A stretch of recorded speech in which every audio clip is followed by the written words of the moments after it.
बोइला शुण आहे नाथ कर्मरे बिहिले खिछि जे मंत समस्ते कहिले एही वचन काहा आगरे कहिबा हे शुण हेमंत दुखरे बंचई दिन एथु अनंतरे सुजन शुण हेमंत तहु केत दिन गला भाद्रव मास प्रवेश होइला जोगे से दिन आद्य बुधवार बुधई ओषा जे नाम ताहार से मासे पड़ई जे पांच पाଳି जाक कामिनी मिली समस्ते ओषा कोठीरे मिलती आनंद मने हुड़हुड़ी दंती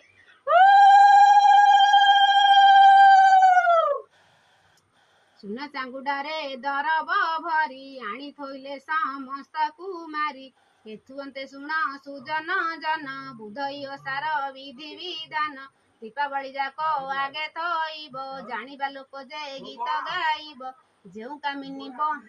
कामिनी उपवासे थिब बुद्धि भावना स्थापना करिब ताहांकु सुबेश करिब सेही सिंदूर कजल शिଳରେ देई गंध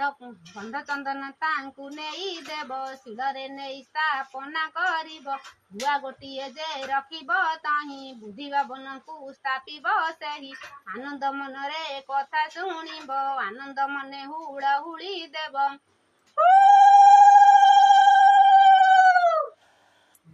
बुद्धि भावनाकु लागी करिब कामिनी माने बंदाइण देव अर्घ्य नेउ देव सकल बाली कल्पना करिब मनरे भाली जेउ कामिनी जाहा मनासिब बुद्धि भावन जे ताहांकु देव हिम्मत करी जे ओषा करिब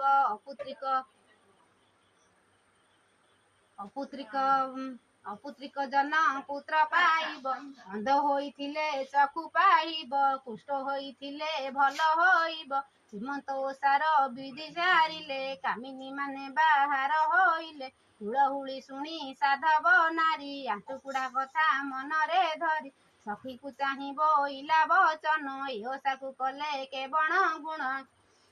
बुद्धि भावनक ओषा करिब जाहा मनासिब ताहा पाइब बोलई मुहिए ओषा करिबि अपुत्रिक दोषु पारी होइबि हेमंत कहि गला बेगे चली स्वामी हेमंत कहि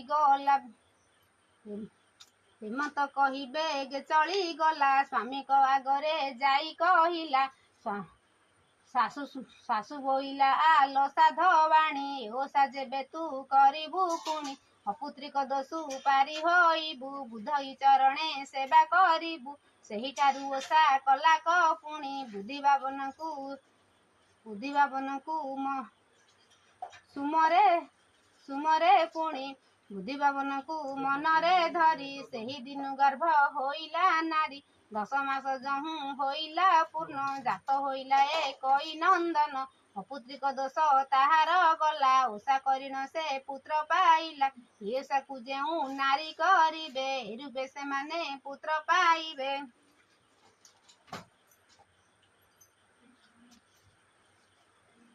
जो नारी माने गर्भ करिबे सेही अपुत्रिक होई मरिबे लोकरे ताकु पार नाही नरकरे सेही पड़िब जाई एही कथा मान जहु शुणिब आनंद मने हुड़हुड़ी देव